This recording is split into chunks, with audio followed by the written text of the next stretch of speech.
really, really hard, and they execute the system, and that's what it's all about. Yes, sir. Trust. He's pretty Big trust, baby. Hey, yes, sir. Right on cue. Hey, right on cue. Hey, let me close.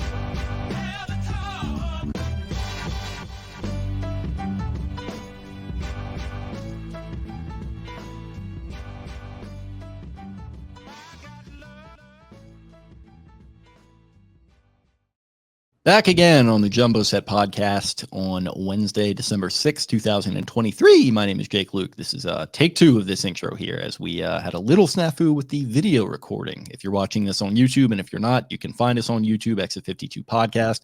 That is the network that this podcast is on, presented as always by Jimmy's Famous Seafood. My name is Jake Louque, and I'm joined once again by Spencer Nathaniel Schultz. How we doing? Doing all right. Second take, my fault. We interviewed Brad Spielberger of PFF, who is just a cap and contract guru. He's an analyst for them. He works with OverTheCap.com, my favorite tool for finding anything NFL contract related.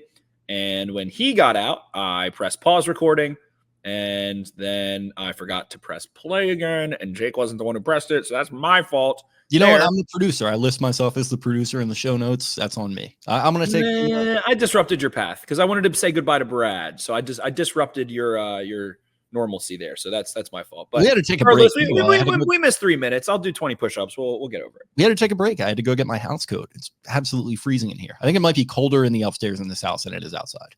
That's happening in my house as well. It's cold. Jake and I were talking about how we've been tired. We haven't been sleeping well. But we're excited for the rest of this football season. Some fun games coming down the pipeline. Boys are trying to pick themselves up. Health is wealth, especially in this holiday lull between Thanksgiving and Christmas. Got to do your best to get some energy out, get a sweat in, not beat down the IPAs too badly and try and clean it up during the week for what you do on the weekend. All that good stuff as well. So with that in mind, I think we're going to throw it to Brad to start the episode. Had a really fun chat with Brad. Didn't get too Raven-centric, just enough, I'd say. We got the perfect balance. When we get Brad, I want Brad for NFL. He's so good at predicting contracts and so plugged in with agents and teams and things like that. So we got a ton of good juice. On the other side of that, we're going to be doing a mailbag. We have not done one this entire season, something we did so much at Baltimore Beatdown, but haven't brought over here yet. So figured it'd be a fun time to bring that with the bye week and not really having tape to go over, things like that. So with that in mind, I guess we can throw it on over to Brad, and we'll see you guys on the other side. All right, we now welcome on a very special guest. It's been a little while. It is Brad Spielberger at PFF Brad. It's good to have you back, my friend, Chicago's finest. We have been wanting to have you on for quite a while. The Ravens are having a pretty exciting year overall, really, when you go back to this past offseason. Brad is a salary cap analyst with PFF. He's a contributor for, honestly, that might be like, OverTheCap might be like one of my 3 most used websites, disgustingly somehow. I think I check it like 4 times a day. I have a low-key addiction to OverTheCap. But Brad's a contributor to OverTheCap.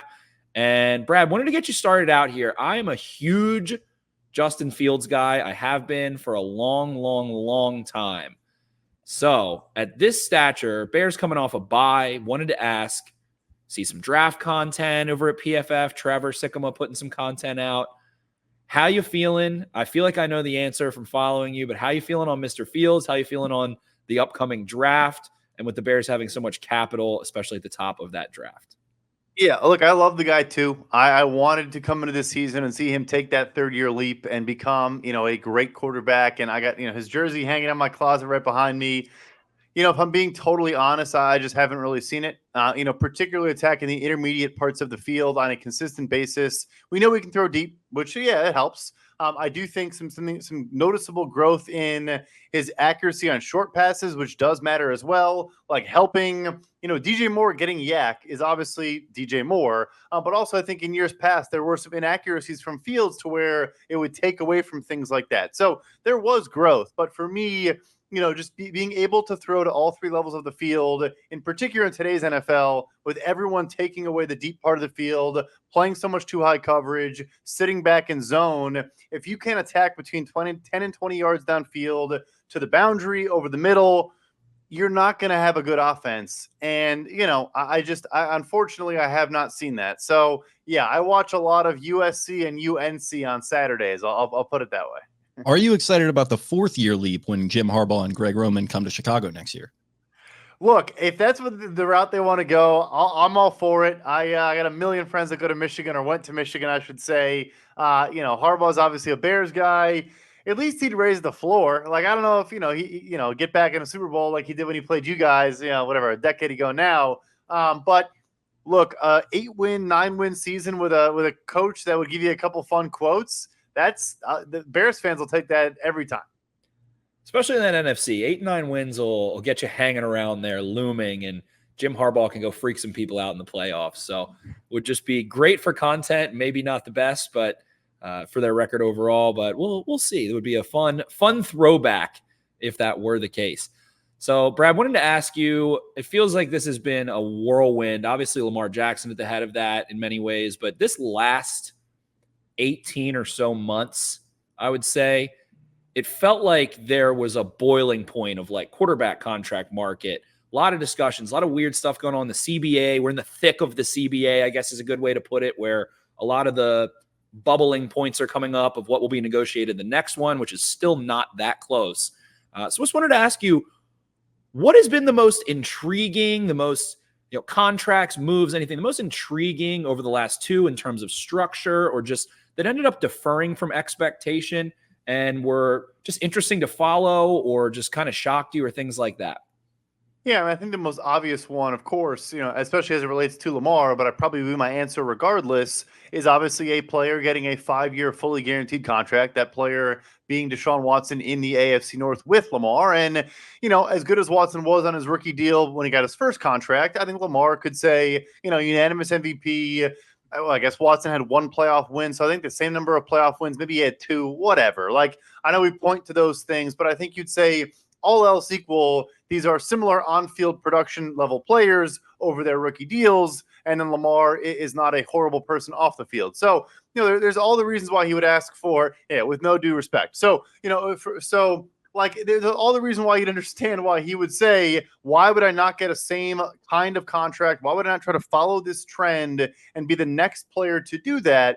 I never thought it was going to happen. I just didn't think that a team was going to be able to give in when they had the franchise tag at their disposal and when the leverage situation for Watson was just a one-of-one situation. He basically became a free agent because of his team's willingness to trade him, and obviously 13 teams lining up to try to get him. So anyway, what I think Lamar actually did a very, very good job of, and maybe this was his plan all along. So A, you stay patient and let the market explode around you, which it always does. And then B, when you finally do relent on, okay, fine, we're not going to go fully guaranteed, which frankly to me at quarterback in particular isn't really the most important thing, because you're going to get 3.5 of the 5 years fully guaranteed anyway, with rolling guarantees to protect you for injury. And by the time those 3 years are up, you're going to want more money, like we just saw Mahomes cash in with. Exactly. You're going to get a new deal anyway. So what he did was the cash flows, where he got $80 million in year one, new money, which was the record at the time. Of course, it's been surpassed now by multiple players, but was a big jump. Dak Prescott had sat at 75 for a couple of years there. He comes in, a noticeable leap. His 3-year cash flow was incredibly strong. And the Ravens have done a thing where they've kept the total value of contracts down a little bit, but have had very strong guarantees and very, very strong early year cash flows, which frankly is what players should actually be going for. And to me, is a signal like this is an honest and forthright organization that actually walks their players through every single element, isn't trying to pull a fast one on them, but actually is trying to say, we're trying to give you what matters, not what gets reported on Twitter and makes you look cool. Like, we want to set you up for the future. So anyway, long answer short, I think he played it very well. And at the end of the day, actually was the metrics that truly matter. I think he did a phenomenal job in cashing in. So is it just Eric DeCosta going to be sending Jalen Hurts' agent a Christmas card here in the coming weeks? It certainly was a huge help, right? To get it right before him, like, all right, we go up to 5 years. You're not going to get the 4, which obviously I thought was going to be a bigger push. Dak Prescott, Jared Goff, Carson Wentz, Watson the first time, like that was all 4. And then we've gone out of 5 because of Mahomes and Allen at 10 and 6. So yeah, anyway, Jalen Hurts was like, all right, we'll just work right off this, add 5%. It definitely was a nice little a placeholder to work off of. And speaking of which, from that perspective, it feels like after those outlier deals, I guess you can maybe throw Mahomes into that just because of the term length originally. Not that it was concrete at all in any way, which it already wasn't, but really just Watson there, and then so much talking head national media narrative about fully guaranteed deals. Obviously, the percentage that's guaranteed has been going up. We see Rodgers, Kirk Cousins, some other guys, and Herbert, Jackson all get those. But would you say it feels like the quarterback market is a little bit back to status quo and just continued on the path after it felt like everyone kind of thought it was going to break and just break the NFL wide open? I do. I think it's a good point. Yeah, no, 100%. And that kind of tied back to there's been this massive push after the Mahomes goes to 10. And like you said, term is obviously for any player, but especially quarterback is extremely, flexible, malleable. If you play well for 2-3 years, you come back to the table and say, give me way more money or I'm going to, cause problems. And the team has to relent. So, but still, it is important and it still matters. So getting the Hurts, Lamar, Herbert, Burrow, to get to the 5-year structure, dramatically stronger earlier cash flows for all of those deals, very strong upfront guarantees, but also now the things you do steal, the rolling guarantee structure obviously starts with Mahomes. It starts, but kind of becomes very, very popularized. Josh Allen had a similar construct in his deal, and now every deal say, hey, if you're not going to fully guarantee the entire thing, you basically are via different mechanisms. But yeah, I do. I think we're back to kind of a boilerplate, a template, and so the next deal's coming up. Dak's new deal, Trevor Lawrence's next extension, probably this offseason. I'm guessing it'll be, for Lawrence at least, hey, 5 years, $57.5 million. Like it'll all look the same as to what we just saw this offseason. So do you expect that kind of fully guaranteed thing? Will that ever be revisited? Do you think I honestly, I don't want to assume too much about Caleb Williams, but temperamentally, that seems like a type of guy who could maybe go that route. Do you see that ever being revisited? Look, the Bengals going from this is my favorite stat in a while. Andy Dalton got $17 million in guaranteed money in his extension in 2014, less than a decade. And then Joe Burrow got $220 million or whatever it was, in total guarantees. That was a team that fundamentally refused to guarantee any money outside the first year of a contract. Even Carson Palmer made crazy comments about it. He was like, Joe, do not expect that checkbook to come open. And then suddenly the Bengals were like, we'll rename the stadium, bring in this, that, and the other. Yeah, Carson maybe a little biased there, but yeah. Yeah, Paycor Stadium, actually it's Pay Joe Stadium was the actual brand name there. But yeah, so no, and so that is meaningful, right? Because you've also now seen in Pittsburgh, besides quarterback, they never guaranteed money after the first year. TJ Watt gets it, then Minkah Fitzpatrick is able to follow. Green Bay is the last domino to fall. They still have not done it for anyone yet. Outside of quarterback again. But your Jair Alexanders, your Rashawn Garys, they were not able to secure that. But anyway, those are one of those things where people, I think, talk about, in the next CBA. That's not a CBA thing in any sport. This takes the players and agents forcing their hand and pushing for these things and working together to make sure it happens. So I still don't think we're going to get a 5-year fully guaranteed deal anytime soon. But like I said, in reality for quarterbacks, it doesn't really matter. And then for players, just push from, it's kind of 2 right now and then injury guarantees in the 3rd. Just slowly push to where it's 3 and then injury guarantees in the 4th. It's always gradual. And yes, I do think over time, more and more things will skew in the player's favor. Certainly. And with that, and I wanted to just ask you about Lamar Jackson, but really when we have you, it's almost a waste to not expand. But so you mentioned Burrow, you mentioned Lamar, you mentioned Hurts, you mentioned Herbert. And as that next wave in comes, and those organizations, those 4 organizations are so different in terms of history, success, stability, things of that nature. But the question I had written down was for the Ravens to successfully transition into Lamar Jackson's price tag as it drastically increases next year and the year after, they need to blank. But I want to expand that a little bit further to those 4 teams, those 4 organizations, and looking back on what have you kind of noticed when teams do shell out the Boku bucks for the big money quarterback? What are the commonalities you've noticed, structure, talent, whatever decisions it is that have been successful, that have been, short, a flash in the pan versus an utter failure? So what can those teams and the Ravens do to successfully build around what they have just shelled out?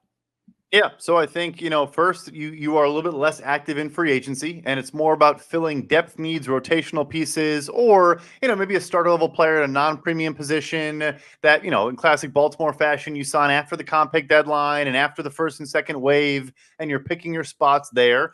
You are, draft capital is more of a premium. You're not trading picks away necessarily for players. Again, exceptions to the rule all the time, or late round picks is a different conversation. But it's a different approach to the rookie contract where you are making those moves, you are bringing in outside talent, and then lastly, you make more tough decisions on internal players. So, are you extending good but not great talent on your roster? And Baltimore already does this. Like, Zadarius Smith's a great player, let him go. Matthew Judon, very good player, let him go. And both those guys have gone. Right. And both those guys have gone on to be successful. Like, I'm not even saying, oh, like it was a great, I think it was a good decision in both cases. And, it kind of worked out for all parties involved. And it's cool to see those guys go on and be good elsewhere. I'm not like rooting for them to fail, and you shouldn't be as a fan. But you have to make more of those tough decisions where you probably would love to keep those guys, but you understand that the margin for error is just so much smaller, and your ability to, again, really, it's kind of at a simplest level to spend on, the good but not great, not special force multiplier type players, just becomes less and less at your disposal. You have to work around that, draft well, and just save those bucks for internal extensions for receivers, edge rushers, tackles, the spots that are impossible to find, interior defensive line in today's NFL. That's how it shakes out. The Ravens were kind of at I really would say the unenviable sort of forefront of this after that 2011 change with the rookie wage scale. I know you said CBA is not a big part of it, but I do think that kind of changed things as far as how you build around quarterbacks. They had to do it around Joe Flacco. It was, they had a pretty tough time with it, candidly. How do you expect that to look differently this time around? Yeah, that's a good point for sure. I mean, obviously with him, had the longer rookie deal, and then had, I think, one of the best playoff runs of all time. So you truly bought at the highest possible point, which, I mean, you take that 10 times out of 10, obviously, and Mr. Elite in the AFC North, once again, slinging it, always fun to see. But yeah, no, so that is a good point, right? Where your rookie contracts are now so much more affordable. And so that's also why, like, trading those assets, and again, it's not a bright line rule, but the surplus value you generate from hitting on some draft picks is even more beneficial to your roster construction. The guys have to play longer before they're extension eligible, and they're making way less money on those rookie deals than guys were before that. I mean, you look at Sam Bradford 2010, it was like a 5-year, $80 million deal, and then Cam Newton signs for 4 years, $22 million the next year. Like, it's a dramatically different approach and kind of construct. So yeah, the Ravens, I guess, kind of were at the tail end there. But yeah, again, it's always fluid. There's always context to it. I think Baltimore has also done a very good job of, I just talked about positional value, but, and I probably gave them some flack, frankly, personally, like, you take a safety and a center in the first round, but it's also because you let an Orlando Brown go. You let a Marquise Brown go. Good players, but not great players that are going to make good money elsewhere, and you bring in extra first-round picks for Odafe Owe, and then, yeah, you can spend on the best player at their position. I mean, both of those guys, Linderbaum and Hamilton, probably the best player at their position in, 5 years, a decade at that point. Like, yeah, you can always bend the rules, but yeah, they've made those tough decisions, and that's why they are where they are. Definitely. And with that in mind, the good versus great conversation is reaching a ridiculous boiling point with the Ravens free agents that they have upcoming. And this free agent class beyond the Ravens, NFL wide, is a very perplexing one to me. Overall, obviously, a lot of those guys will get franchise tag. They will sign extensions, so on and so forth. We'll ask you about that a little later. But as things stand, Justin Madubuike, super interesting. You mentioned Joe Flacco. Who has had a bigger explosion monetarily in the NFL, especially as a non-quarterback, than Justin Madubuike this year? Patrick Queen, Geno Stone, who's a good, not great player that has some stats. Jadeveon Clowney, Michael Pierce is another one. Odell Beckham, they signed a couple void years, which was, you talked about how the Packers have been unwilling to go into that first year. Well, the Ravens have been really unwilling to dip into void years. They do so with Odell Beckham. So with those players and with Mike McDonald in mind, who, hey, maybe might not be here next year, but how do you feel about the Ravens looking at those guys and which guys make sense market value-wise, which guys don't, and what do you kind of expect the Ravens to do? Yeah, first, I'd be surprised if Mike McDonald is on the staff next year. I know no one wants to hear that. Every time I tweet that, I get a bunch of Ravens fans that are like, "Shut up, dude!" Like, I'm like, "Hey, the Like, NFL knows how good he is without me tweeting about it. I promise you." But him I mean, I going get to it. Ohio I don't like State for a hearing it year right and now. just taking out Michigan and just taking out Ohio State was bonkers. Yeah, no, for sure, for sure. But no, I do love it. Ravens Twitter is one of my favorites. But anyway, I think Madubuike is getting in that conversation of like one of the marquee free agents of the entire class. I tweeted a couple weeks ago, this is before, and he's been good since. Like, no player arguably has made more money for themselves in this year than Justin Madubuike. And an agent, not his agent, which is an important caveat, a different agent was like, I agree. Like, you saw it was like, I agree. Like, I think he has.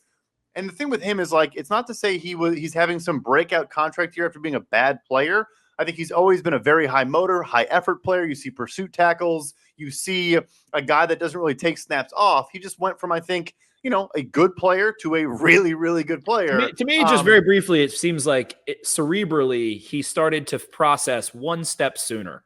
And that's the difference between a pressure and a sack. Totally right. No, 110%. And also, 8 of his 10 sacks. I wrote actually an article that came out today about the free agents that have boosted their stock the most. Geno Stone's also on there. But yeah, like Madubuike, 8 of his 10 sacks are on true pass sets. So, on 5 or 7 step drops, like specific plays to where it's probably harder to generate, in theory, get after the quarterback. So, yeah, I mean, he is, I think, that guy where maybe he's a franchise tag candidate. I would say his price is probably going to, at this point, start with a 2 and be a really, really big number. I mean, look, Draymond Jones gets $17 million a year last year. Zach Allen gets 15.75. I'm not sure why Justin Madubuike wouldn't start at 20 or close to it. The rest of that list, frankly, so here's the one. So first, Jadeveon Clowney, maybe you sell him on. You've complained about usage and how you've been deployed a bunch. Clearly, you are being maximized in Baltimore. You've signed a bunch of 1 year, $8 million, $10 million, $12 million, whatever. Obviously, we're going to have to pay you more than 3.25 or whatever it is, but try to sell him on, yeah, you can go cash out for some bad team and go right back to hating your life, or we'll sign you for 1 year, 8 again, but you can be, on a special unit, and maybe that works. The rest for me, I think, are those tough decisions. The one I would highlight too is, so you said Geno Stone has the stats, obviously has the 6 interceptions, has been a good coverage player regardless. But you go back and look historically at free agency the last couple of years. When you look at guys that are free safeties that pretty much only roam in the deep third, not that he only does that, but he's not really a good box player. He's not really a slot guy that can take on receivers and play man or whatever. He is playing a ton of dime as the third safety, sitting in the deep third, which is valuable. Those guys don't get paid. You go unless you're, and I wouldn't even put Jesse Bates in that bucket, but like, unless you're like a true, like special. Yeah, right. Like, it's just, you're not really, it's kind of like you get a lot of like Xavier Woodses and like, there's just like, good players that make like 4 or 5 a year, but just Trey don't really Boston a few years ago used to blow my mind. Such a productive, deep middle of the field closed, deep third guy, and just never got paid. No one even really wanted him, it felt like. That might be the best example you could have possibly given. So that type of player has not cashed in, so maybe that happens. But yeah, like, the Odells, I joke, but I believe it. Like, you basically fold in 10 of his $15 million into Lamar's contract, because I think it's basically how it worked. But if he wants the same amount, you're not. I mean, I wouldn't offer him half of what he gave him this year. With all due respect, like, he's a good player. He's looked better recently. Had a little bit of zip, good separation, etc. But anyway, you then get into, I don't know. I think after paying Roquan Smith, I probably let Patrick Queen walk. I think he has shown growth as well. He was kind of in a vortex in coverage. What was that, a couple games ago? Was it the Bengals maybe? The guy was in no man's land half the game. But, like, anyway, again, with all due respect, I just think that there's a lot of good, talented, athletic, productive players. But I just think you have to let a lot of these guys go, and prioritize. I think appears to this stage, rotational, great nose tackle, can create some pressure. Now I'm kind of just rambling. Like, I like a John Simpson. I think he's been a good guard this year for the Ravens. But long answer short, you can ask some specifics. I just think the rest of those guys are margin calls where if you had a rookie contract quarterback, maybe you keep him. Now that you're paying Lamar this much, maybe you don't. Certainly. And to me, I mean, Madubuike, the one guy I think they really look at that matters. I think the rest, they probably have a number. And if they cross that number, they're like, go get it. Go get it somewhere else. With that in mind, kind of just wanted to look ahead to the Ravens offensive nucleus and anything else they can do. You kind of touched on all of it, and I guess I can roll into some other questions. But really right now, I think one of the most undercover issues maybe of any like good organization right now is the Ravens offensive nucleus. Mark Andrews included that, has tightrope surgery. The Ravens have Tyler Linderbaum, Zay Flowers, Lamar Jackson. Their running backs are free agents. They do have, a Keaton Mitchell who's been running around the last couple of weeks, but not exactly going to include him in any long-term plans. Nelson Aguilar is a free agent. Devin Duvernay is a free agent. Rashad Bateman under contract for one more year after this. Ronnie Stanley is what I really wanted to ask you about here, who, according to OverTheCap, is a $15 million saving with a post-June 1st designation, which, if I'm not mistaken, you can release that player before that with that designation, and then I'm fuzzy after that. Maybe the money doesn't come available till June. I can't recall. But yeah, $11 million dead. And I just kind of wanted to ask you, I feel like with David Bakhtiari and Taylor Lewan and I guess Trent Williams with Ronnie Stanley as the four left tackles that have really gotten paid from that couple years span. It was like 2017 to 2019. That was kind of the elite group there. Three of those guys suffered traumatic injuries. One of them is kind of still playing at all, Ronnie Stanley, who's missed a hell of a lot of games. Then you have Trent Williams, who's just an outlier athlete, human force, brick wall, whatever he is. With that in mind, with the Ravens' lack of long-term answers throughout their entire offense, aside from really Lamar, where would you expect? What is the conversation with Ronnie Stanley? And that's something that Ravens fans have been That's kind of one of the jump-off talking points right now. It's a great question, and it's been interesting. Like, even when he has played, there's been some good, but there's also been some, like, you're watching the film, and it's like I'm comfortable saying he has played at a completely average left tackle level for a starting veteran left tackle. Right, and so obviously we're not doctors here, or maybe you guys are, but like, first I would say I don't know the situation. Is there belief that he's going to get better, improve, and get healthier and play better? Maybe. I would imagine it's kind of been long enough to where like this is probably who he is. I think with those guys you mentioned, the other guys, like I thought Green Bay was certifiable entering this season with a $17.5 million salary on David Bakhtiari, whose injury situation is way worse than Ronnie Stanley's. Granted, he probably plays better when he does play, but he doesn't play. I think you approach the guy and talk pay cut. And this goes back to, one of the conversations we had at the beginning of the show. Stanley's deal, if you look at APY, like didn't stack up with the other names you just mentioned. He was making more money in the early years of his deal than all of those players. There is, a flatter structure. And the great thing is that's why there's not a balloon in the later years where the salary skyrockets to some huge number. Like he has an $11 million salary and a $4 million roster bonus in 2024. Even if he's his current construct, even if he says no to the pay cut, you might even still be like, you know what?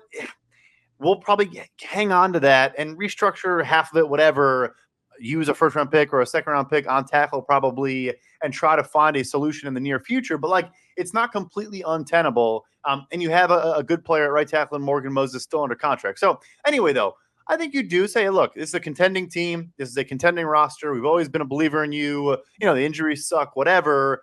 We paid you a ton as quickly as possible.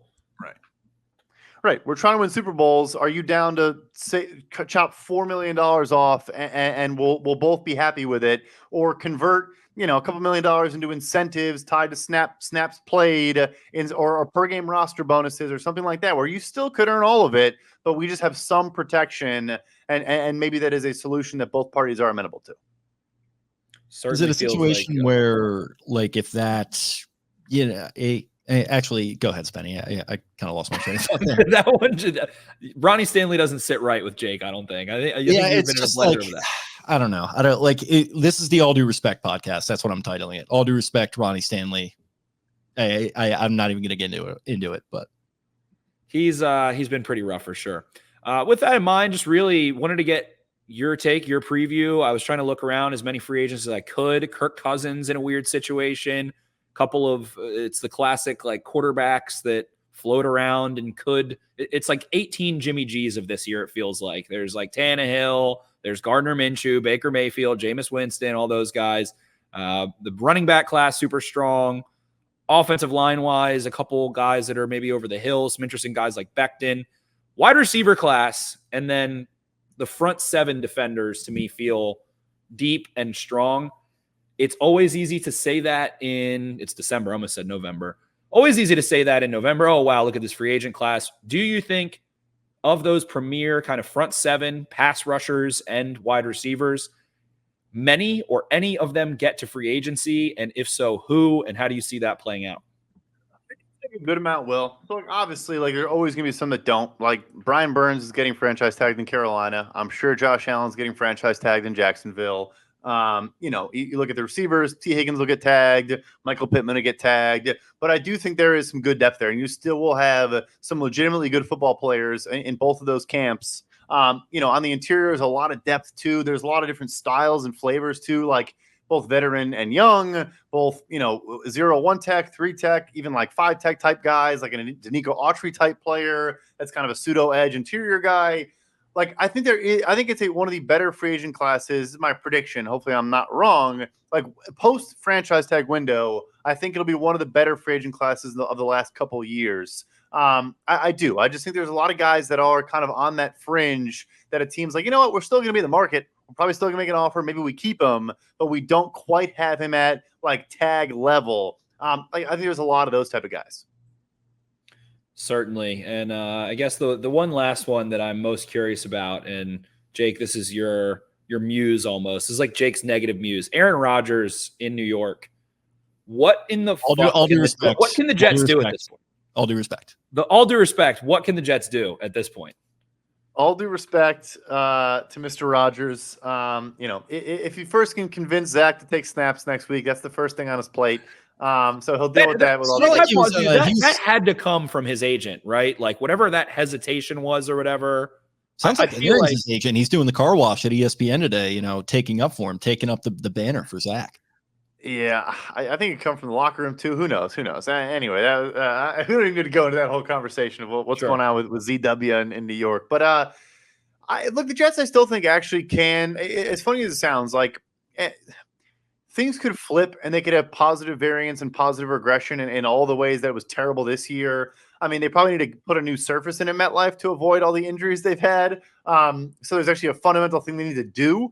But like the offensive line was kind of neglected, which was, a problem. Obviously backup quarterback. But anyway, long answer short, Aaron Rodgers, the blemishes that guy can cover up. If you bring him back in, you get a legitimate number 2 receiver with a Garrett Wilson.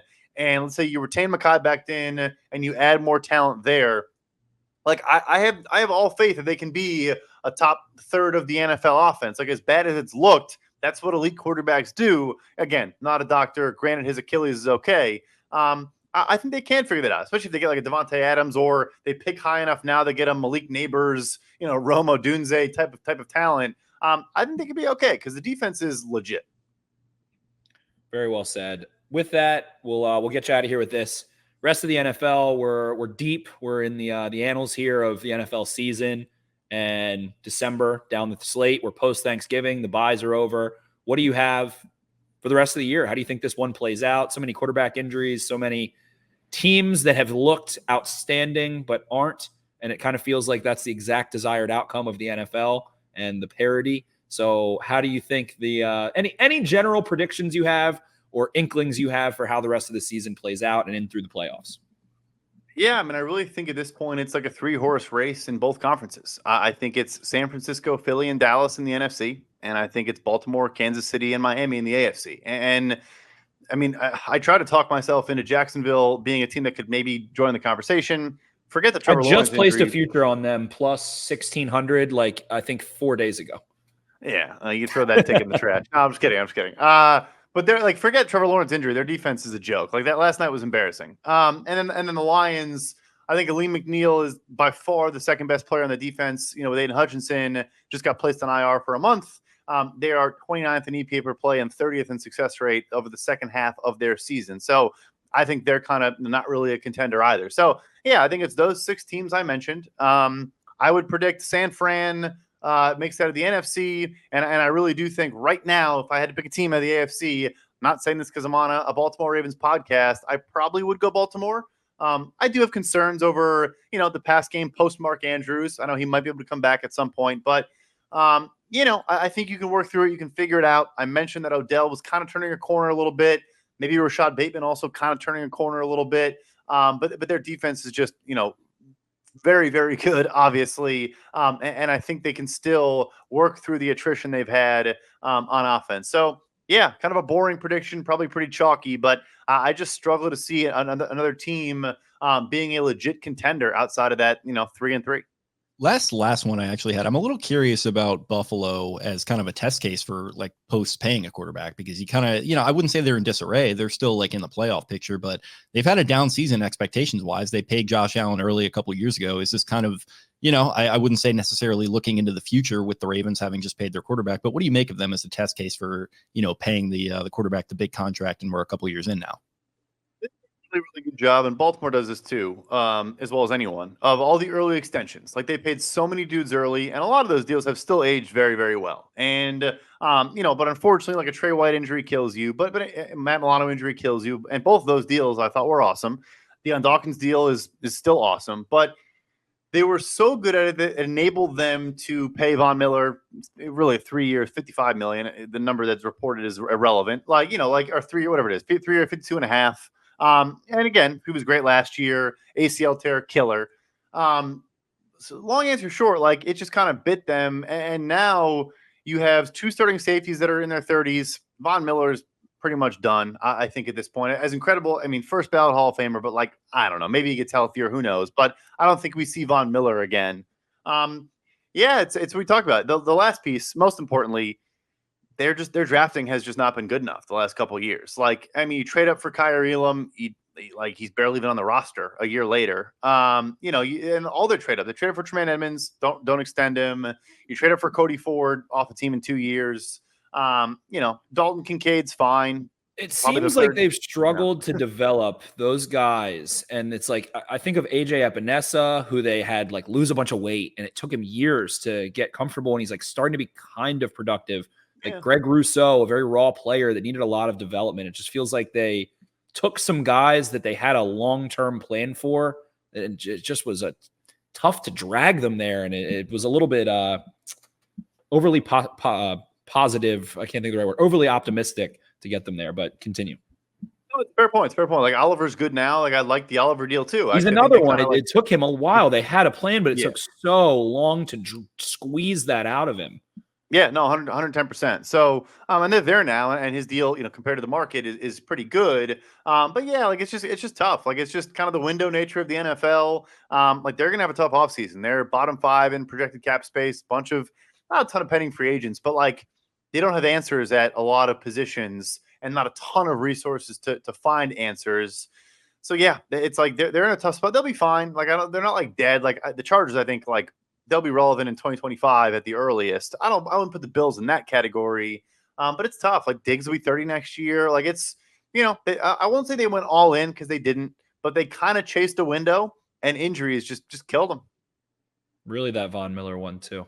Well, Brad, we appreciate your time so much. You can find Brad at PFF Brad. Anything else you want to plug? Any work you're working on? I know you had a book not too long ago. Anything else down the pipeline that you want people to check out? And Brad, you're one of my, I would put you, I'll blow some smoke up your butt. You're one of my top like 20 people that I fucking love on Twitter. You're always quick. I actually wanted to ask you one last thing. What is the most proud you've been of a contract projection that you've nailed, and which one shocked you and you were furthest off on? Brad has been money on nailing contract projections for years now. Well, I appreciate all the compliments. Very kind of you. I mean, probably the Lamar one, just because it was literally down to the penny, down to the number. And like, no one had a clue what was going on with that contract. Like, and I'll tell you, like, 99% of them are just me. I almost don't want feedback and don't want to reflect what I hear. Some of them all change. Like, for example, I had Juwan Taylor initially at like $13.5, $14 million. It was kind of like a Joe Noteboom-esque contract. And I had two different teams be like, you're dramatically off of the value on Juwan Taylor. I was like, okay, cool. Like, I appreciate the feedback. I'll go look at it some more. It did make sense. He had a very good true pass set numbers as a pass blocker. He's a horrific run blocker, but teams don't really care about, how good their tackles run block sometimes. They can scheme that. Right, exactly. So, now it's funny because my value is probably closer to what he should have gotten paid than what he got paid. But anyway, like, yeah, like that one was pretty shocking. I don't know. Yeah, we'll go with those. And I'll say, on that note, I am diving full head into free agency right now. I know Ravens fans are actually focused on the current season, which, I'm jealous. That sounds fun. But for the rest of us that are focused on the offseason, like me every December, it's going to be a much bigger product, a much more fleshed out, more comps and historical things, looking at like just bringing way more, frankly, film and data into the equation. So I'm very excited about the free agent board coming out soon. And for anyone listening, yes, I accidentally misfired on the Al Pacino great ass soundbite there. It should have been the Owen Wilson. Wow. I apologize. Awesome. Well, thank you so much, Brad. We appreciate you. Make sure to go follow Brad, and we'll probably talk to you again this offseason or something like that. Thanks, man. You guys. All right, we are back from the interview. Very fun chat with Brad. Always fun to get guests on here. We haven't. That's another thing we want to get back into the rhythm of, but it's tough, man. Recording 3 of these podcasts a week. You gotta budget your time out. Gotta schedule things out a little bit. But bye week was really the perfect time to do it, and I think that was the perfect chat for the bye week. It certainly was. And now that I'm reading between the lines, which I don't think we would have done if I didn't have a moment there after my little hiccup to bring it back to clarity. What did Brad really just tell us? And Brad is plugged in. Brad basically just told us franchise tag Matabike, which I would assume leads to an extension because the Ravens can't really afford the franchise tag. And basically said maybe they keep Geno Stone unless he wants too much. He probably won't get that much. Clowney, maybe they offer another 1-year deal. Patrick Queen, probably gone, was kind of the tone I got there. So I'm not sure that Brad knew that that's what I would take it as, but that's what I got from that conversation. And we talked about Lamar Jackson and moving forward and what the Ravens need to do. And in prep for that, like we said in the interview, like Ravens don't really have anything on offense. They have Zay Flowers, Mark Andrews, Lamar Jackson, Tyler Linderbaum, a couple linemen that are like signed for another year or two, Ronnie Stanley, which we talked about and is in its entire other section of conversation.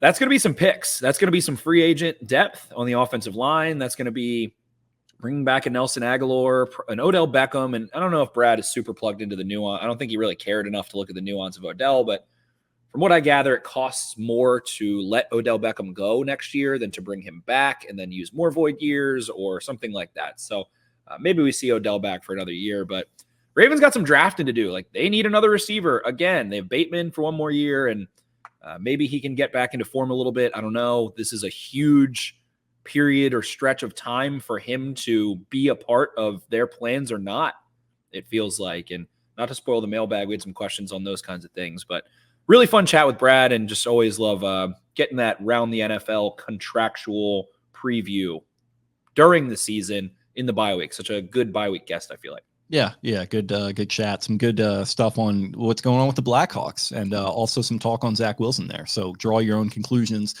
as to what's been going on with the Blackhawks and what has gone on with Zach Wilson in the past. A lot of parallels there. But yeah, just a fun chat overall. And how about we jump into the mailbag? Certainly, let's do it. So head on over to Twitter for the first one, and we got a lot of good questions on there. Usually Instagram pops off a little bit more. First one, Kelly Patrick McCoy at boring_robophobe. Wow. What do you think next year's offensive line is going to look like, best and worst case scenario? So the thing that Cole and I were, and that almost sounds Cole and I were in lockstep on, was that Greg Roman's offensive line and what he can skate by with because of his run splits, because of some of the stuff he likes to do, is very different from a Todd Monken. The Ravens' offensive line currently is not athletic enough. They can't move in space enough. Todd Monken wants to throw screens. He wants to spread the field laterally quickly. The only guy they have that really meets that is Tyler Linderbaum. They have 1 out of 5 guys that kind of meet the and he blows it out of the water, but kind of meets that athletic threshold. We've seen Ronnie Stanley get like a couple sneaky block in the backs and stuff on screens, and he was a guy that would have been so great before that injury, which, we can say it's unfortunate 1,000 times, but it is unfortunate. So I think that offensive line needs to have an athletic edge to them. Like they need to be the types that are out in space destroying DBs and stuff. Like they need guys that can run a little bit more zone, can climb to the second level. But you don't want the finesse players, I feel like, still. I think you still need kind of bad intentions, willing to lose a couple reps, but super athletic. So I think that's a big shift from being able to trot Ben Powers out for a couple years and, have a couple other guys plodding along and what they had at center and some of that stuff. So best case is, I don't know, that they draft a rookie tackle would be my best case. If you're talking about the offensive line, I guess they go get one of those top tier guys, maybe a Joe Alt, who maybe isn't the most athletic. Olu Fashanu will get taken too early. The kid out of Oregon State is not really that athletic type. So there's some other guys. We'll dive into all that, but I would assume it would be your best case is that you supplement in free agency. Zeitler is a free agent. Morgan Moses, they have for another year. John Simpson would probably be very cheap. I don't think that they really care about John Simpson one way or the other. He's, we love him for his content, but he's just another guard at the end of the day. So worst case is that Ronnie Stanley gets hurt. They don't draft an offensive tackle. Patrick McCary starts. He is a very nice sub, but hasn't really been healthy himself. And I think there's, some reasons for that and things that we had kind of heard about why he isn't really a long-term starter, but just tough. They're probably going to pick at the end of the first. And I saw someone tweet maybe 2 weeks ago. They were like, oh yeah, all the good tackles are top 10 picks. And I was like, that's not true. And then I went and looked. Pretty much all of the good tackles in the NFL, especially left tackle, are like top 20 picks. Pretty much all of them. So I don't know. It's tough. The offensive line, not being in sync. Like you look to the Eagles and you're like, fuck them. They have Lane Johnson and Jason Kelsey. Jordan Mailata's a Pro Bowler. Lane Dickerson's probably an All-Pro. The left guard is Cam Jurgens, who's going to take over for Kelsey and is a super athletic center that has obviously positional versatility. And you're like, all right, well, the Ravens don't have that. So if you're going to have a quarterback that you pay that amount of money, the stupidest thing you can do is not have a good enough offensive line or really have a great offensive line to make sure they can win the games they're supposed to. Look at the Chiefs. And people talk about Tyreek Hill going to Miami, trading, and they paid Joe Thuney and drafted Creed Humphrey and got Donovan Smith and Jawan Taylor. And they couldn't hit on a single receiver. If they hit on one receiver, they would probably be in first place in the AFC right now. They just haven't yet. So I would rather protect Lamar Jackson first than do anything else offensively. Yeah, I think that's probably going to be the approach. It's what it always has been, and it's served them well. But you're right about the tackles and really needing to get those guys in the premium spots. It's hard to make it work otherwise. Like think back to Michael Orr, one of the few investments I can think of them making in that late first round, and solid right tackle for a couple of years, but not nearly what they wanted or needed him to be. That's kind of what you're looking at that end of first round type. So I don't know, man. It just seems like they're going to have to gamble, and like Brad said, they're going to have to hit on some of these draft picks and probably get a little lucky. Like they're going to need Andrew Voorhees to probably be something here, and that's kind of tough to bank on. It's good that they made that pick, I think, because it's one of those stash and kind of just wait it out and see what happens type of guys. But whether he projects as a guard or a tackle, I don't know what their plans are for him, but they want him to become something for sure. And then, you hate to say that it's going to have to come down to some luck, but it definitely is, because you're not going to be drafting in that top 10 where you can get as close to a lock as you can get with a tackle. Even that's not a lock, obviously, but it's going to take some sharp eyes and some good fortune here to keep Jackson upright. Certainly. We'll be looking to that position this offseason, whatever happens with the Ravens season. Andy Chambly. Is the Ravens window this season only? Lots of free agents upcoming. Do you think EDC and company can keep the roster at a Super Bowl level with big decisions looming? Yeah, their model, and they've told us about it, is to compete for the championship every year. I don't think they ever want a one-year window. They have never shown us that they want a one-year window, and I think they'll continue to kind of push forward in that sense. The big question mark is Mike McDonald there, it feels like, and they do have a couple guys, Anthony Weaver and a couple guys that could maybe take over and do whatnot and so forth, but those guys weren't going and destroying Ohio State for the first time in 6 years for Michigan. I don't know. I have nothing but respect for Anthony Weaver and some of the guys in the Ravens staff, but that's a huge question mark. Surviving the loss of McDonald is easier if you keep Stone and Queen and Matabike, but they're probably not going to be able to. So with that in mind, they have to hit. You just have to hit on guys. And we just talked about with Brad. Jake, you brought up the Bills.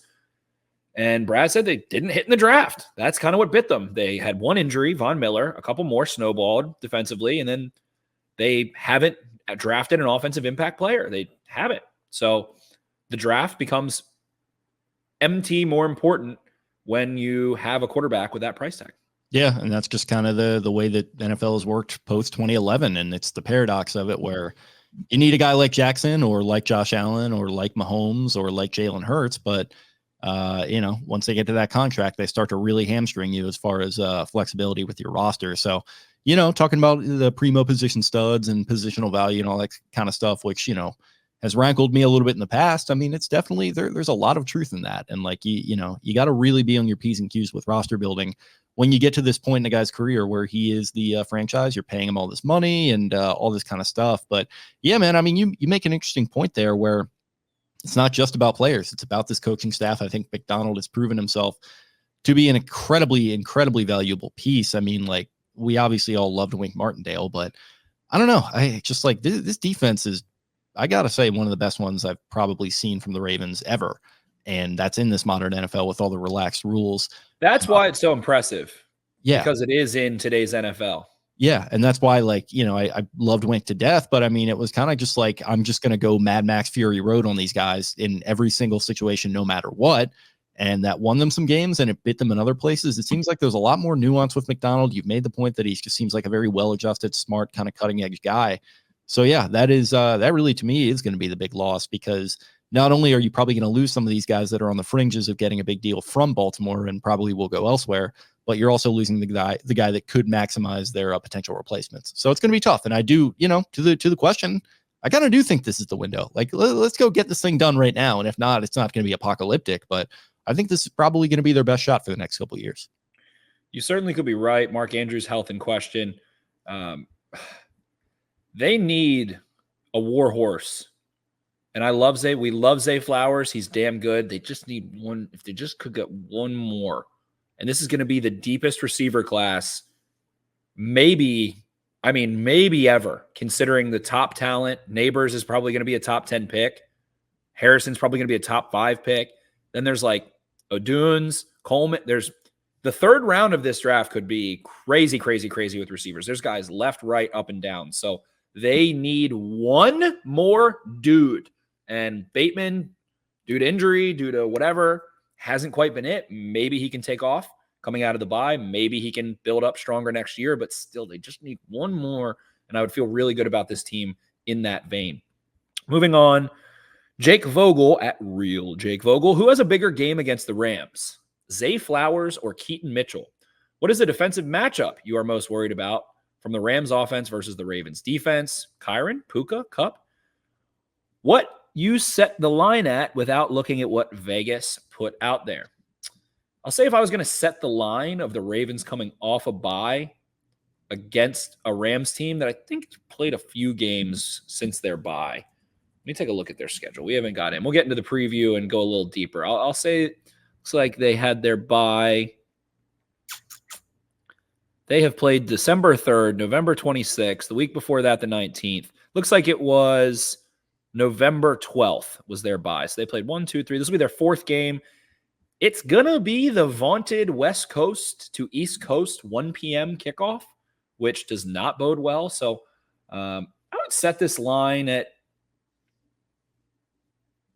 I don't know, man. I guess because the Ravens are at home, I would set it at 8.5, somewhere around there. If I was setting the line, the Ravens have quietly covered, I think, in 5 out of their last 7. And I think they're 8-4 covering this year, the spread. So tough to come play in Baltimore. John Harbaugh's so good after the bye, and tough there. Jake, how are you feeling about Keaton Mitchell, Zay Flowers? I'd probably go Zay, just based upon what we saw last week. I think if you want to take some of the stuff that the Browns did, and I know it's certainly not a 1-to-1 Monken to Stefanski offense, and you'd actually want to see Monken maybe run the ball a little bit more consistently. I don't know. I think maybe this could be a use the play action to set up the pass. Saw Flacco look as good as he's probably looked since he was wearing a Ravens uniform in that game.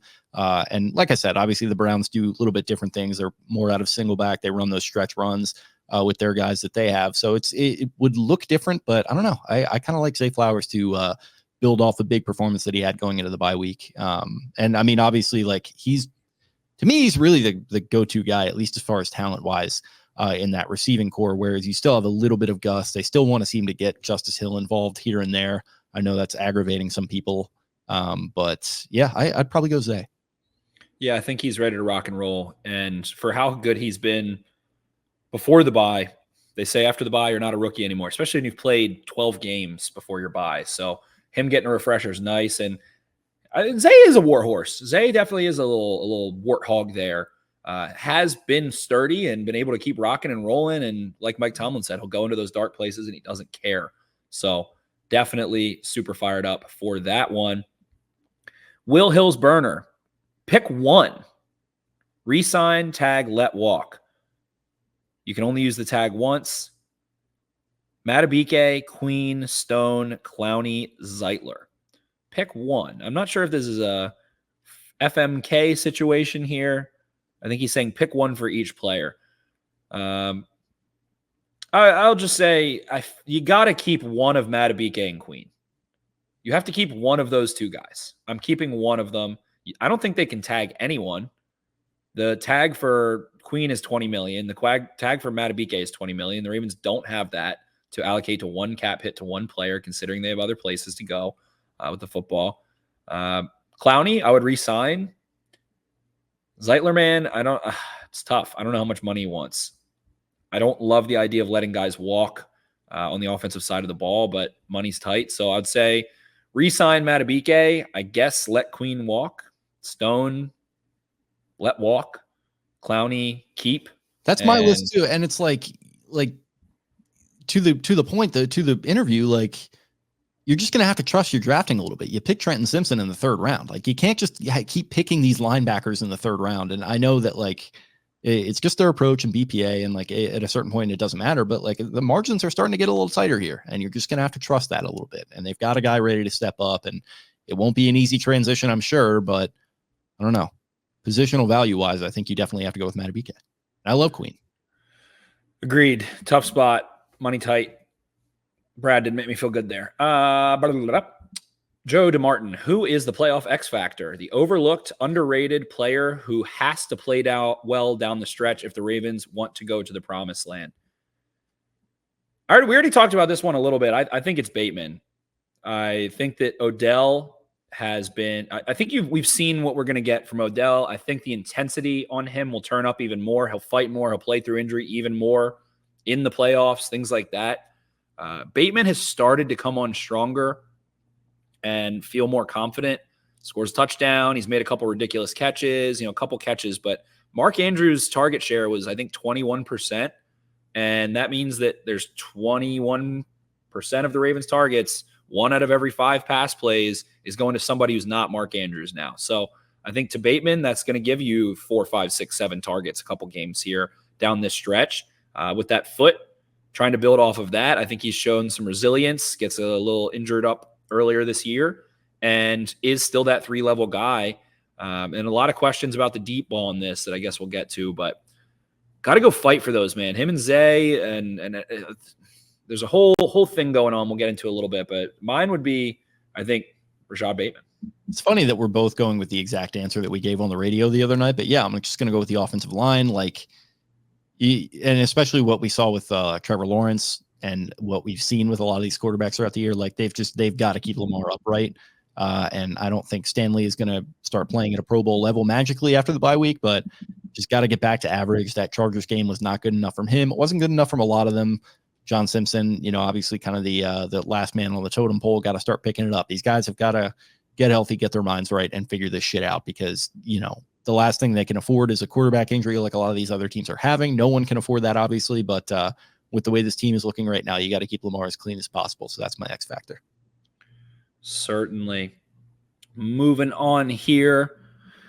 Using the eye test, it looks like the Niners and Eagles are significantly better in the trenches than most of the AFC, maybe except the Chiefs. Which I can confirm my eye test metrics actually check that out too. So I don't know what model he's using, but it seems similar to mine. Love that.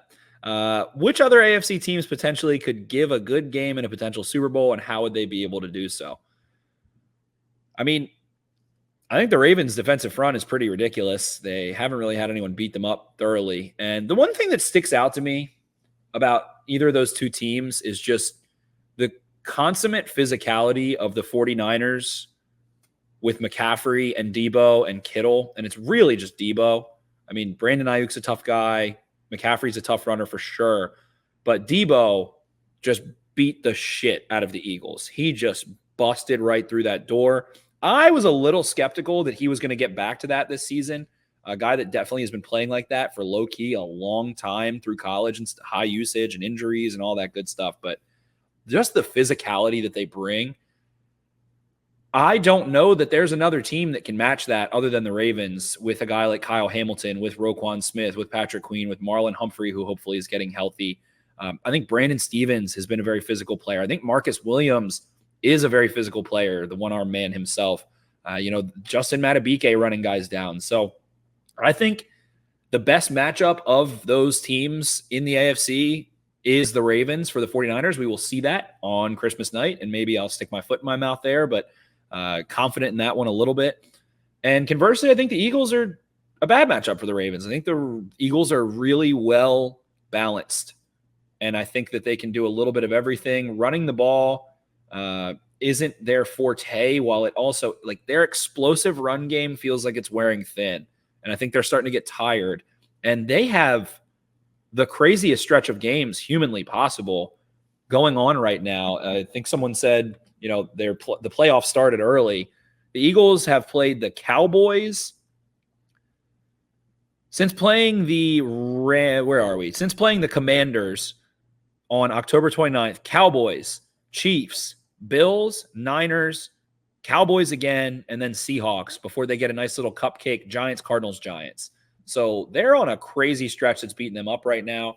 I still like them to get the 1 seed and get that bye, but I think I would definitely rather play the 49ers, I feel like, than the Eagles. I think the 49ers front can deal with the Ravens a little bit better than the 49ers. The Eagles front could deal with the Ravens better than the 49ers front could offensively. Yeah, and I mean, like, you talk about the eye test, like, Brock Purdy's fine. I'd much rather face him than Jalen Hurts in a big game. I agree. Theo Berry. Our Cowboys sneaky, just kind of sitting there. Good luck dealing with the Parsons. I can't wait. I can't wait to see what the Cowboys do. I can't wait. It's very exciting. I'm excited. Dak playing so well. Dak is my MVP this year so far. Yep. Is PB&J better with grape jelly or strawberry? Asks Theo Berry at the OB Extra Points. I don't know how to respond to this one because I only will ever get grape jelly, but I am delighted when if someone gives me an Uncrustable or something like that and it's strawberry, I'm like, ooh, I don't even think that strawberry is a possibility. Like, I never even think, but I'm always delighted when I get it. Yeah, I probably tend more towards grape, but I think you're right. I think that's just a product of osmosis. Like, if I had more exposure to strawberry, maybe I would say that, because the Uncrustable, obviously, that does it, really does it for me. So yeah, I like them both. I'd probably say grape, just like I said, based on exposure, but open to having my mind change. If you got any literature, feel free to send it my way. Bingo, bango, boom. We got to get some jelly sponsorships. What is it going to take to start connecting on deep shots? Pose Burner at Pose Burner.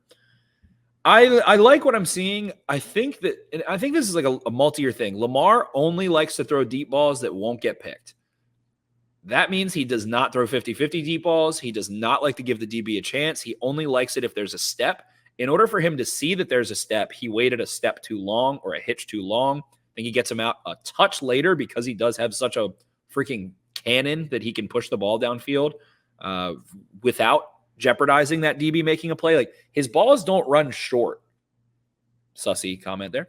Wow. His balls don't run short, and I think we saw Zay Flowers get a little bit more of that air on the ball, threw it behind. I think he got a PI or incompletion against the Chargers. Odell has gotten a couple there. I really do want to see Rashad Bateman go up and get the ball. I've been waiting for it for so long. He did it his rookie year against Cleveland a couple times. He did it so much at Minnesota. I want to see him go up and get that football. And I think Lamar's got to get it out a touch earlier, trust his guys a little bit more, and put a little tiny bit more air on it. He throws some seeds that can be tougher to catch when a guy's close. you got to give him a chance to adjust and really rebound that football. But again, none of these guys are 6'3" out there on the perimeter. Yeah, I think he obviously had an inherent bias toward Mark Andrews, not only for the size, but just for the positioning and the kind of innate talent that I think Andrews had for finding the soft spot, not only in the zone and on the ground, but in the air and knowing where to put his hands. And I mean, how many times have we just seen him throw the ball up to Mark Andrews in the short areas and he comes down with it in the end zone? We've seen it happen this year, in fact, many times. So, yeah, it's going to be tough, but somebody's going to have to fill that void. And I know none of these guys are over 6 feet necessarily, but like we said, Likely doesn't really seem to play above the rim too much. So yeah, Bateman really, he seems to have that kind of that trait, that Madden trait, that he's going to go up and get that ball in certain situations. So I do want to see them get back to that as well. Yeah, I'd like to see Likely what he can do, trying to go up and get that thing. At Sammy Yusuf 416, I don't know if it's just me, but it seems the Ravens gone away from attacking the middle of the field with consistency. Even when Mark was healthy, you saw Lamar throwing a lot to the outside. Even though Lamar's done really well, why do you think they have stopped targeting the middle of the field? I don't think they have. They haven't stopped targeting the middle of the field. They do still throw the ball over the middle of the field quite a lot, quite more than most. That is where Lamar is best and is arguably the best in the NFL. We just heard Brad talking about Justin Fields and him/the Bears not targeting the middle of the field. The Ravens still do. Definitely still do. Odell on slants. They still run slants in breakers, so the ball underneath. Hasn't been a ton of the backside dig stuff, the dagger stuff that Lamar has gotten to. And they are trying to elongate the defense, string them out to the sideline so they can run downhill with some of the quarterback run game and open up stuff in the run game. So the screens, things like that. I am looking to see Isaiah Likely and Keaton Mitchell become more of those screen guys, those quick bubble guys, so that Zay Flowers can go run some of that stuff over the middle of the field that we're talking about. On those backside digs. A lot like Hollywood. They used to use Hollywood a lot, and people always get pissy when Hollywood and Zay aren't the same. They have a lot of similarities, and I think that's something Hollywood did really well, was work those backside digs and backside in-breakers so that Lamar could read one side of the field and come back to that after creating a void with his eyes there.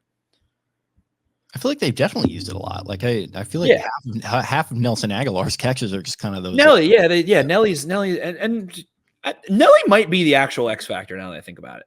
Yeah. And he's been quiet the last couple of weeks. He got off to a really hot start, and then he had a couple drops in the Chargers game, and I think he had a drop in the game before that. So, he's getting the drops out of his system right now. He hasn't really dropped. He's had some tough catches. I'll give him that. He hasn't dropped one where I was like, oh, well, God. Yeah. I mean, there hasn't been like the meme of the guy looking at the camera. Nothing nearly to that extent. I think he's been overall an exceptionally just net positive for this team. So I concur. I think we have our last one here, which is what has the offense struggled, or why has the offense struggled on the deep ball, and do you think it'll be fixed after the bye? So we kind of talked about that. Right? I thought it was a different question ultimately, but it was not. So that is it.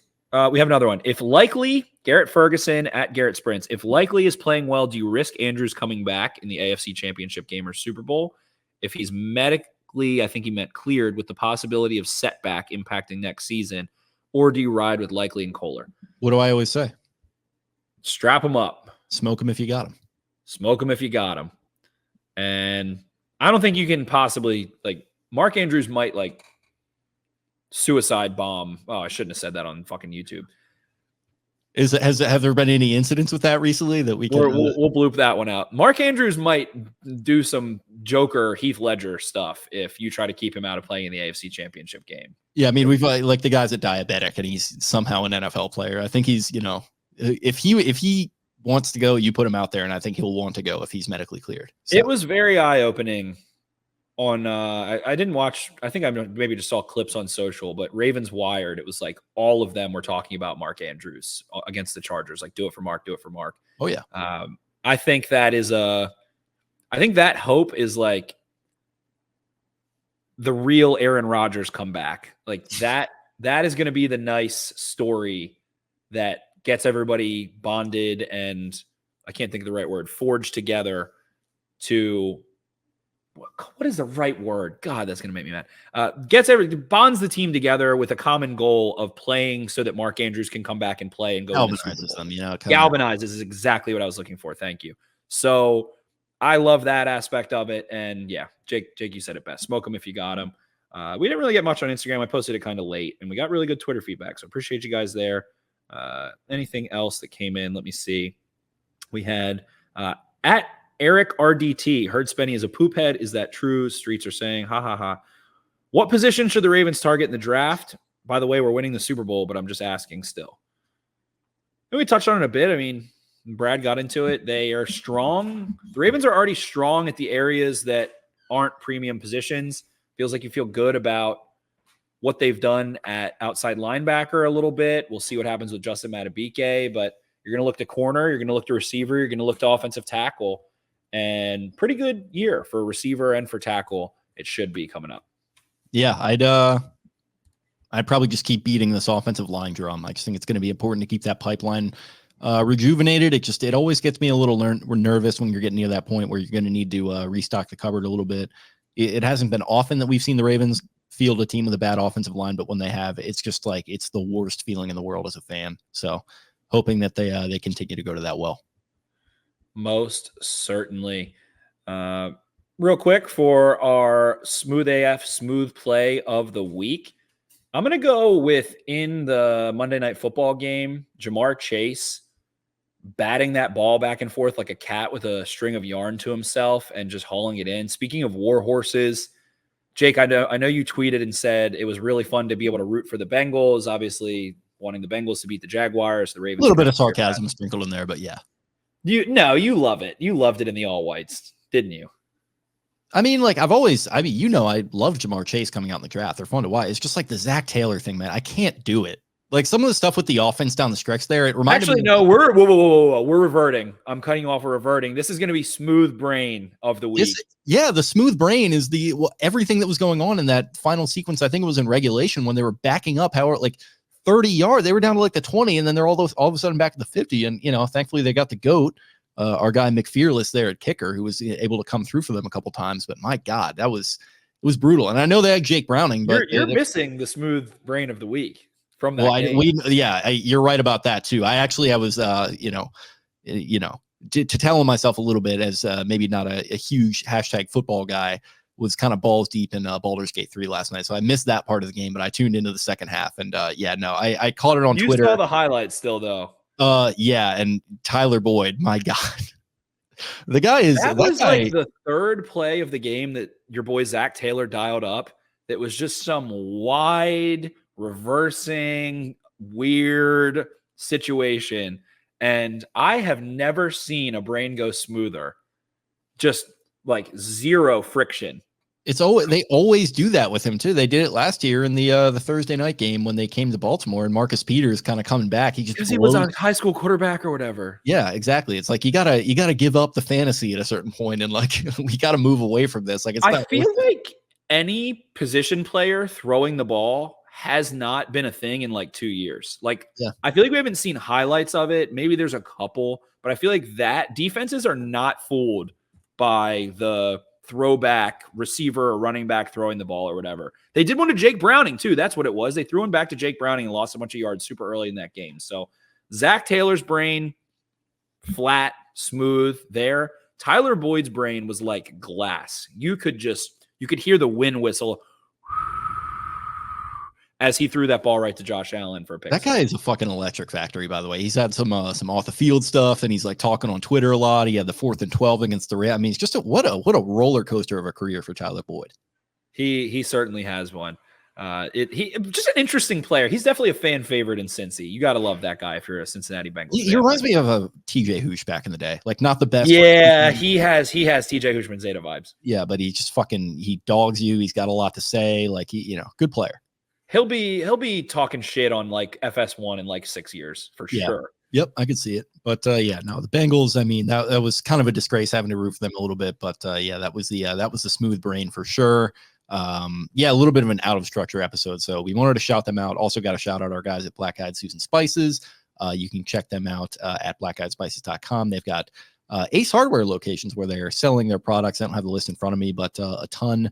The greater DC and Baltimore areas. Yeah, pretty much in the metro areas there. So you got them in Canton, Fed Hill. You've got them in a lot of the different DC neighborhoods, so they can be found on their website, blackeyedspices.com. Promo code exit52 for a nice little 10% off there. It's really the season to make some chili. So you want to throw some throw some hot sauce in your chili there. Let that If marinate. you like a spicy chili, go get Death by Chocolate and throw it in there. Oh, yeah. Anything. They've got the Cannonball Crush that's been out for a couple months now. So, yeah, check those guys out as well.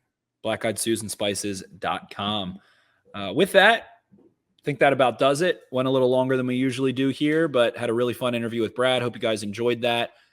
If you can throw us a like and a subscribe on YouTube, we love you. Even if you don't like to listen on YouTube, we love you if you could subscribe. Help the boys keep bringing you some awesome content here as we come down the home stretch. Got some fun things lined up. We'll be having our preview of the Ravens-Rams Sunday 1 o'clock kickoff as Sean Spiky Armadillo Hair McVay travels to go take on Johnny Grandfather Harbaugh and the Baltimore Ravens there. So we'll have that for you on Friday. Appreciate you guys so much for listening. Also, before we get out of here, Glenn Clark obviously had us on 105.7 the other night in studio, which was a ton of fun to sit in with him and do an hour as a little State of the Ravens type thing. Hope everyone got to catch that. I think you can probably go back and listen to that. I think Odyssey has like a platform. If you want to catch our appearance there, but I bring it up because he is doing his annual sort of thing that he does with Helping Up Mission in downtown Baltimore. It's a homeless shelter, helps guys get back on their feet, and he's doing a 50-50 college football bowl pick'em contest as a benefit to them. So $20 to sign up for the pick'em. Winner gets half goes to charity. You can Venmo him at Glenn-Clark. PayPal is Glenn Clark 180. Cash App is Glenn Clark Radio. So go ahead and check that out. See if you can get involved.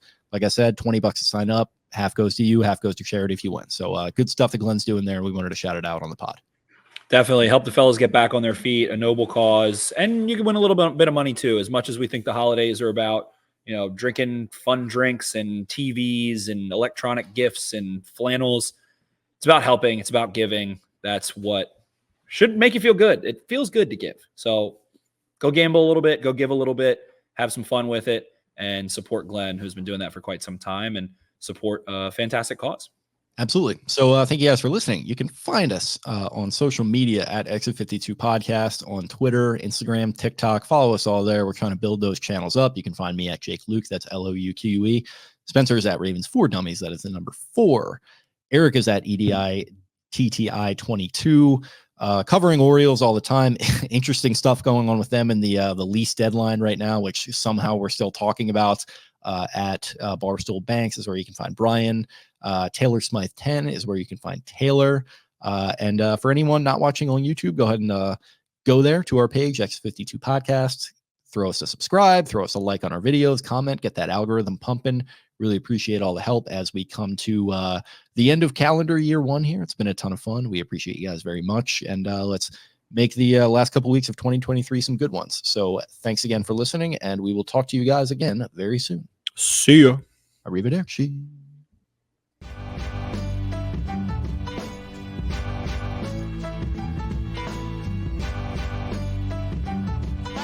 Really, really hard, and they execute the system, and that's what it's all about. Yes, sir. Trust. He's pretty big trust. Big trust, baby. Hey, yes, sir. Right on cue. Hey, let me.